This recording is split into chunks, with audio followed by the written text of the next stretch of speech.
Estamos de volta. Olha, gente, o nosso e-mail para você mandar dicas, sugestões, críticas, o que você quiser, para você participar ativamente do nosso programa é o vidaestilo@rbtv.com.br. O telefone é o 11 2578 6000 e o Instagram para você seguir é o @vidaestilorbtv. Rafinha, vamos iluminar. Isso. Olha, para iluminar, tem alguns pontos que são os mais tradicionais, que seria aqui no centro do nariz, que seria aquela faixinha que sobrou do contorno. Aqui na bochecha é uma dúvida que muita gente tem. Aonde eu passo o iluminador?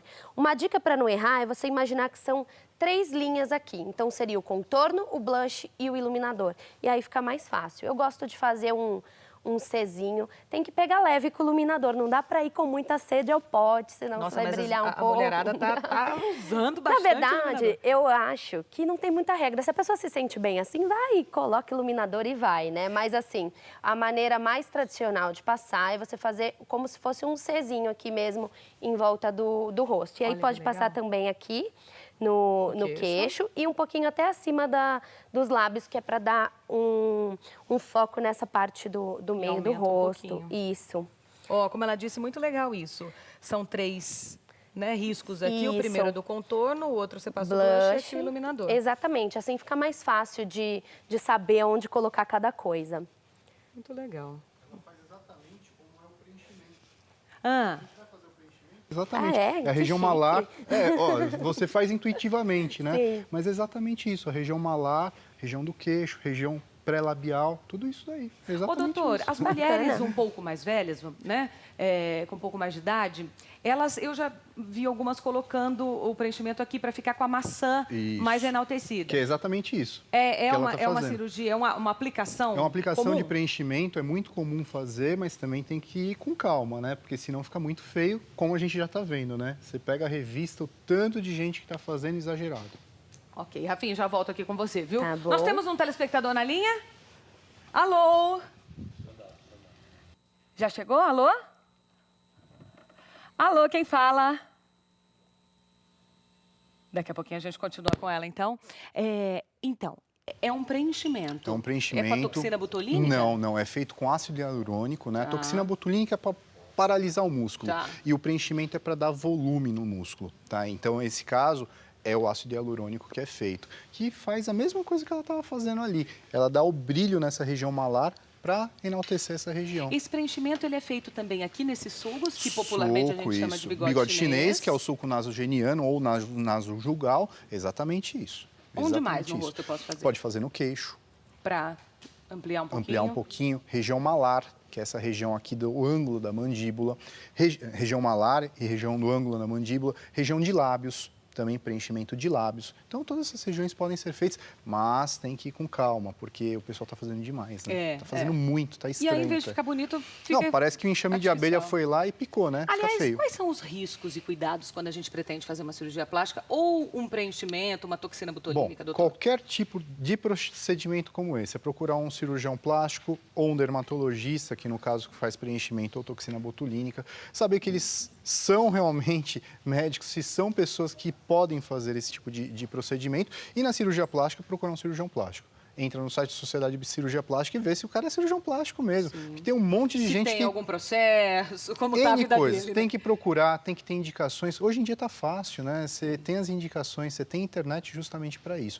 Então, tem que procurar. Agora, a modernidade trouxe algumas reservas quanto a, por exemplo, anestesia, que antes muita gente morria da anestesia. Então, risco cirúrgico sempre teve e sempre vai ter, isso nunca vai acabar. Porém, hoje, o risco é muito menor. Né? Os anestésicos, eles são muito seguros. O tempo cirúrgico diminuiu também.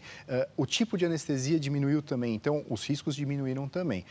Vez ou outra aparece na TV que uma morreu, que outra... Mas isso acontece com qualquer cirurgia. Risco tem com qualquer cirurgia. Vamos atender um telefone? Alô? Alô? Quem fala? É a Amália que está falando. Tudo bem, Amália? Tudo, graças a Deus. Você fala de onde, querida? Eu falo aqui do Taboão da Serra. Muito bem, um beijo pra você. Obrigada por estar assistindo nosso programa, viu? Fique à vontade para fazer sua pergunta. Tá. Em primeiro lugar, Amanda, meus parabéns. Obrigada. Muito obrigada, Amália. É uma honra ter você aqui com a gente, viu? Tá gostando do programa? Nossa, maravilhoso. Eu te acompanho desde sempre, viu? Ih, coisa boa. Um beijo bem grande pra você. Obrigada, viu? De coração. Já fez alguma cirurgia plástica na sua vida? Sim, Amanda. Então, sim, em 2014, foi aquele, ai meu Deus, o fio russo, né? Para levantar um pouquinho a bochecha que estava muito caído. Tá. E deu certo? Ficou bom? Você gostou? Então, ficou bom, ficou maravilhoso, porque, então eu vi, maravilhoso. Ah, esse fio russo é É um fio mesmo, as mulheres né? fazem bastante, né? Isso. Hoje em dia tem outros fios que são mais novos, que são fios absorvíveis, então não fica lá. Antigamente, o que acontecia com fio russo, fio búlgaro, eram que os anzóis que fixavam no músculo era de metal. E aí passava o tempo, começava a sair anzolzinho na pele. Nossa. Ou a pessoa passa a mão e sentia. sente. Hoje deixou de utilizar esse tipo de produto e está usando agora os que são absorvíveis, que fazem regeneração do colágeno. E aí não tem esses problemas. A Amália tá na linha ainda? Amália? Não? Tá. Um beijo pra você, minha querida. Super beijo. Tem uma outra perguntinha do público, pode rodar. É possível copiar traços corporais ou feições de outras pessoas ou de celebridades? Bom, isso daí é muito comum. Chega no consultório de qualquer cirurgião plástico, eu quero o nariz da Amanda Françoso. Poxa, o nariz fica bom para você, para outra pessoa não vai ficar. A gente tem que adequar a face, adequar o corpo com o que a pessoa tem, né? Nunca o nariz de uma pessoa vai estar bom em outra. E não tem como fazer isso. Isso vai ficar feio, não vai ficar bom. Então, milagres não existem. Existem, sim, adequações à sua estética, ao seu corpo. Mas tem que saber dosar isso daí, né? Então, assim, nariz de um, peito de outra, cada pessoa é uma pessoa. Não tem como fazer. É, isso acontece com cabeleireiro, a Rafinha deve saber também, né? Mesma coisa, a maquiagem A da maquiagem Anitta. fica bom para uma pessoa, não é... Exatamente. a E o que fica cabelo bom pra também. outra. Ah, puxa vida, Também. tá usando. Na época que a Gisele Bündchen, né, vinha, estourou aí com aquele cabelão, aí todo mundo queria o cabelo da Gisele E não é Bündchen. para todo mundo, né? Não é para todo mundo. Às vezes a textura do teu cabelo nunca vai ficar com o caimento do dela, porque o teu é mais fino, mais grosso. São características, nem é que um é melhor que o outro, não, mais bonito. São características diferentes. E aí o resultado final é Foi diferente. o que eu falei da prótese de mama. Sim. Né? Muita gente chega com a foto da Playboy e fala, eu quero esse peito. Pô, impossível, esse não é o seu peito, esse não é o seu corpo, Sim. entendeu? Então as pessoas têm que saber isso. Agora, nós temos um VT aí que mostra um pouco e fala dos riscos da cirurgia plástica. Então, a gente já contou aqui, através do doutor, que você tem que procurar um bom profissional. E aí, você vai no Google e pesquisa. Exatamente, não é? pesquisa, entra no site da Sociedade Brasileira de Cirurgia Plástica, lá estão todos os cirurgiões plásticos, pesquise. O doutor, ainda hoje uma pessoa morre na hora de uma cirurgia plástica? Pode acontecer sim. Risco cirúrgico não é zero, tá? Não existe risco cirúrgico zero. Por exemplo, eu vou dar uma estatística de cada 100 mil lipoaspirações, pode ocorrer um óbito. Tá. Isso é estatístico, isso pode acontecer. Mas uma cirurgia de apendicite, de cada 100 mil, ocorrem mais de 100 óbitos. Olha. Então você vê essa diferença, entendeu? Existe um risco? Existe, mas é um risco muito pequenininho.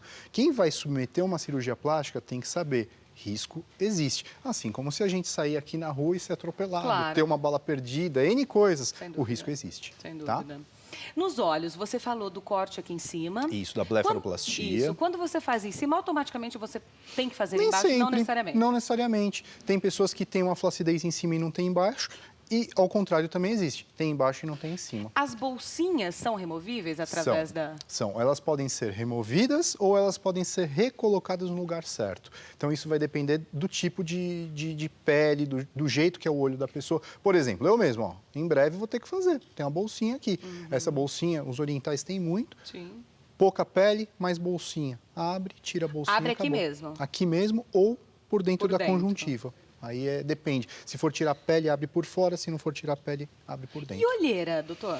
Olheira é um problemaço, porque olheira não tem muita cura, muita não. Tem salvação. tratamento, tem alguns lasers, alguns cremes, mas dá uma melhoradinha, mas não é 100% não, viu? Rafinha, você tem uma pergunta? Doutora, eu queria saber o seguinte, sobre a prótese de silicone. Quem tem, eu tenho, por exemplo, Certo. tem alguma restrição em relação à atividade física, algum tipo de Nossa, exercício? perfeita essa sua pergunta, porque todo mundo pergunta isso no consultório. Não tem restrição, tá? Logicamente, você tem um implante lá dentro. Eu, por lutar Muay exemplo, eu Thai. sinto desconforto para correr. Eu tenho 500 ml de silicone. Bastante. Então, você tem 1 quilo de prótese Não, aí. e foi a médica que me recomendou. Não fui eu que cheguei falando qual é o maior que tem Certo. ali, não. Não, Mas eu sinto esse desconforto para correr, tem que colocar Então, um vamos lá. top bem apertado. Todo mundo que tem peito grande, independente se é prótese ou é seu peito mesmo, o que acontece? Você tem que ter alguma coisa para segurar. Esse alguma coisa para segurar tem que ser um sutiã muito bom ou um top bem apertadinho. Por quê? Senão você vai ter esse desconforto, isso é normal. Mas restrição, falar você não pode fazer alguma coisa, não existe a restrição. Mesmo luta? Mesmo luta. Muay Thai é muito comum porque o pessoal está fazendo muito, né? Aí chega, eu posso lutar? Pode lutar, tenha cuidado, óbvio, mas pode lutar, não tem problema nenhum. Tá? Obrigada. Sem restrição. Porque algumas pessoas até dizem, será que a prótese vai estourar porque estou pegando Pelo muito amor de peso Deus. na academia? Depois pega uma prótese e espreme, não estoura. Não é assim pra estourar, né? Não é desse jeito, de maneira alguma. Tá. De maneira alguma. Nós vamos fazer intervalo rapidinho, te espero na volta para o nosso último bloco aqui. Até já.